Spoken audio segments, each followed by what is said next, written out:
I'm Dr. Cecil Bennett, and I'm a practicing family physician. And like you, I have struggled over the years with the issue of medication adherence and polypharmacy. With all the technologies available to us today, why are we still using primitive means of subjectively evaluating our patients' medications? All right, Mr. Newby, you can go ahead and examine you here. You should just take a deep breath, let it out. I thought there had to be a better way. There had to be a better way that providers and insurers could capture and evaluate objective data on medication use by our patients on a daily basis. There had to be a better way to reach those patients most in need of aggressively keeping them on track with their medications to prevent hospital admissions, readmissions, heart attack, stroke, blindness, amputation, and other long-term issues due to medication non-adherence. I think I've created a tool that can finally and objectively measure medication adherence that is non-invasive and cost-effective. The tool is called the Bennett Polypharmacy Profile, or the BPP. The BPP utilizes the same LCMS technology used in UDS or urine drug screens with proven sensitivity and specificity of greater than 95%. Let's look at how the BPP can help you in your practice. The Bennett Polypharmacy Profile. What are the current procedures for medication reconciliation that we use every day with our patients? We can refer to a list in the chart or the electronic health record, but many times these lists are incomplete or do not represent medications that other doctors may have prescribed for our patients.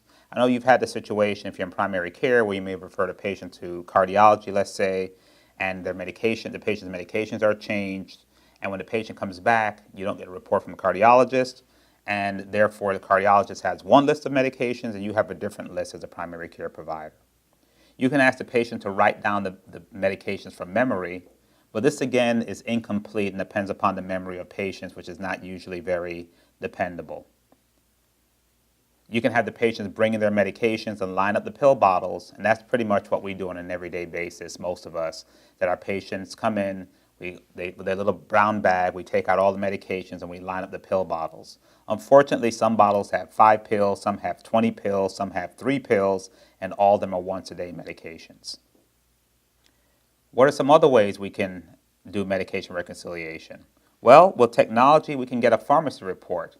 But here again, if a patient utilizes different pharmacies, there's a problem. And today, patients will use different pharmacies because of certain prescription programs where they get a better deal by going to pharmacy A for one type of blood pressure medicine and get another deal by going to another pharmacy on their diabetic medications. And it's still a subjective measurement. It only proves that the patient picked up their medicines, doesn't prove that they actually are taking their medications.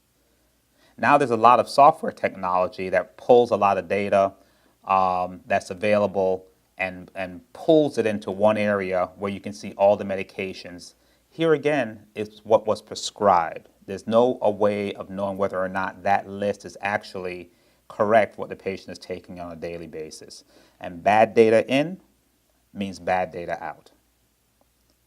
The Bennett Polypharmacy Profile is a unique urinalysis of the most common drugs prescribed by physicians. And again, it's a simple urinalysis that covers the following classes: blood pressure, cholesterol, cardiac medications, over-the-counter pain medications, some herbal supplements, migraine medications, and psychiatric medications or mental health-related medications.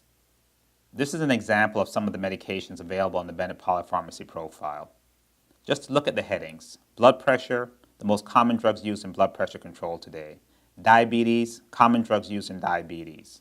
In your bottom right-hand section, the SSRIs and other antidepressants and drugs used in mental health are here as well. And above that, there's some psychiatric and related drugs that are available for evaluation on the BPP. Let's look at some results. Here are actual results of patients that have been screened using the Bennett Polypharmacy Profile. This patient was born in 1938. It's a female patient. The top section shows the patient has taken alprazolam, amlodipine, and several other drugs. Below that, you'll see a green section. In that green section, it tells you what medications the patient is taking that actually is in their system. In this case, the metformin is present, hydrochlorothiazide is present, lisinopril is present. If you look at the first red section, this tells you which medications were prescribed that were negative in the patient's system. In this case, the patient was not taking alprazolam. Now, this could be PRN, so that may not mean a whole lot for alprazolam. But what's alarming is that this patient is negative for glipizide for their blood sugar, they're negative for amlodipine for their blood pressure, and they're negative for their atenolol. This is a patient you would have to bring back into the office and find out exactly what's going on. Was the patient referred to a specialist and their medications were changed? Is the patient non-compliant? But clearly there is some intervention warranted in this patient. Let's look at another patient. In this case, the patient, if you look again in the green section, the only medication this patient is positive for is atorvastatin.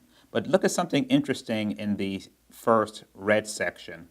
Simvastatin is negative in this patient. And you may say, well, why are there two statins on this reading? Well, if you look in the top column on the medications prescribed, you see that atorvastatin was in the electronic health record. And if you look further down the list after hydrochlorothiazide, you see simvastatin on the list. So what most likely happened here was that different providers were in the EHR.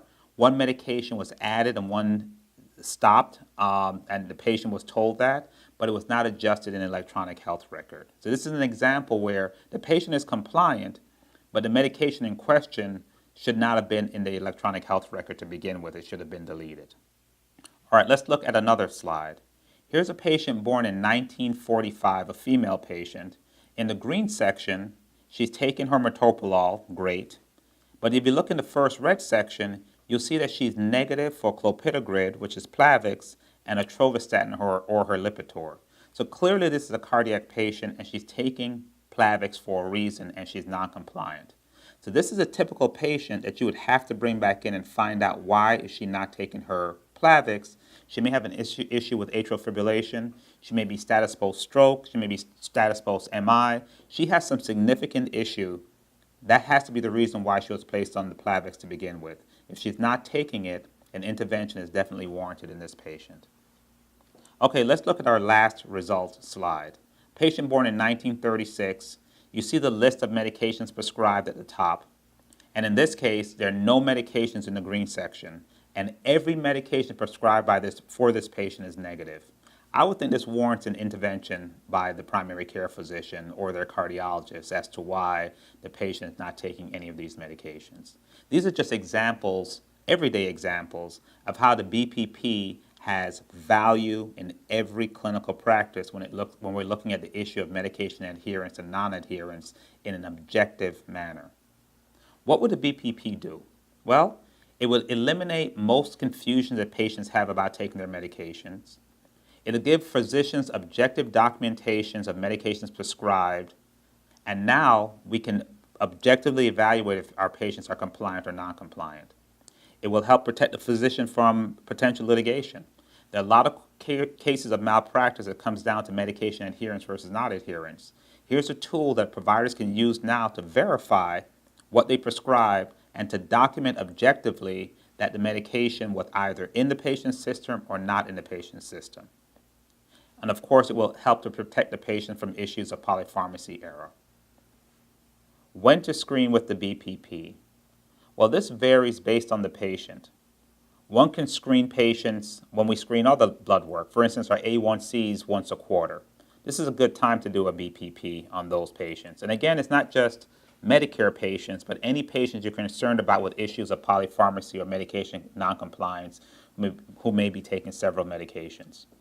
BPP can be done during annual examinations as a part of an annual examination, or even on an initial evaluation on an initial visit when a patient first comes to the office.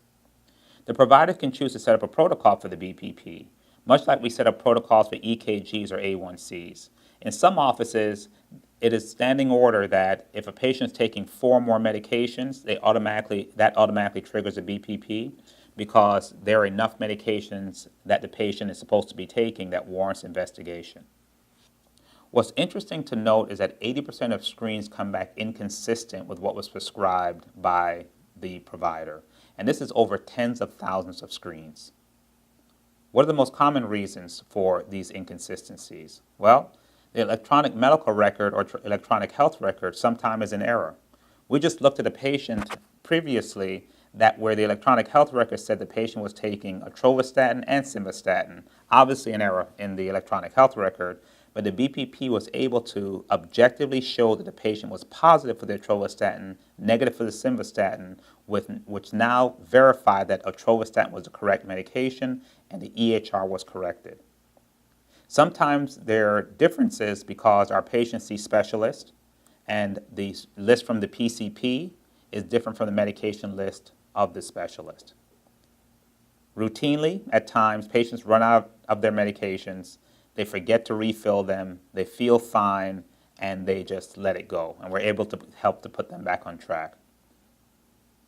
Many times we see, though, that patients are just confused about what medication to discontinue, so they just take everything that they have, and we all know patients who have done that. Why do physicians sometimes object to the BPP? Some physicians may say, or providers may say, well, I really don't need this test. Well, if you think about it, this is an objective tool. Everything we use now is subjective, lining up pill bottles, getting this report, getting that report, but none of that is as objective as the BPP. And consider the risk versus benefits of drug interactions and litigations if you don't have a BPP in the chart. Some providers say, well, I won't remember to order the test. Well, here again, if you set up a standard protocol in your office of when to order the BPP, just like you set up a protocol for an EKG or a PFT or a hemoglobin A1C, it can be followed by your medical staff. The test can be done and the results then posted in your EHR as you post any other lab result in your EHR. Well, I don't want the patient to pay for this test is something else that may come up, which is a reasonable objection. But fortunately, the BPP is covered by both federal and some insurances. A couple other objectives. Well, I already do urine drug screens. Well, not exactly. The current urine drug screens are really limited to drugs of abuse and used mostly for pain management patients. Those tools will not help you to identify patients taking blood pressure, diabetes, cholesterol, cardiac, and other mental health medications. They just won't. So this test is not in the same arena as a urine drug screen. And finally, some folks say, well, this is just like a genetics test. Well, here again, a genetics test confirms what a patient can take or cannot take. Our screening tool tells you what is in the patient's system right now. Finally, when we're looking at a final objection, well, I've heard that my electronic health record, or electronic medical record, and pharmacy alerts are already checked for this. Well, here again, you know, the reports are only as good as the data that's in the system. We looked at patients who are taking duplicate classes of medications that were in the system, so that data point really doesn't help you as well. The pharmacy can only report interactions of drugs that they know about. If the patient, again, goes to a different pharmacy, there's no way their primary pharmacy is going to know that. And again, patients use multiple pharmacies and over-the-counter pain medications and other over-the-counter medications that the pharmacy may not be aware of. Additional benefits of the BPP. The BPP helps to objectively meet Medicare and commercial insurance reconciliation requirements. So when we're talking about HEDIS or MIPS or any other type of medication reconciliation requirement, the BPP gives you an objective tool to meet those standards and therefore increase the chances of you getting a bonus. So when looking at the different mechanisms of action of different medications you can use, when you're looking at, for instance, the effect of beta blockers, that would affect heart rate by decreasing heart rate and therefore decreasing blood pressure control. I've been an educator or in family medicine for 20 years this year. I enjoy collaborating with my peers on issues that improve the quality of life of my patients. When you're looking at something like diuretics, that's going to affect stroke volume, decreasing stroke volume, decreasing blood pressure. When you're looking at ACE inhibitors or looking at angiotensin receptor blockers, this is going to decrease total peripheral resistance, and in turn, decrease blood pressure. So you can see for the most common medications that are used for blood pressure control, whether it's beta blockers, diuretics, ACE inhibitors, or angiotensin receptor blockers, that the overall effect is to decrease blood pressure. Well, you're trying not. I believe the BPP is such a tool that can actually make a tremendous difference in reducing morbidity and mortality in our patients. Well, I've been asked, has the BPP been proven in studies to reduce morbidity and mortality in patients who are non-compliant? And my response is this: just like the blood pressure cuff or a glucose meter, the BPP is just a tool that gives you an objective measurement. It is up to us, the provider, to use that tool to better serve our patients.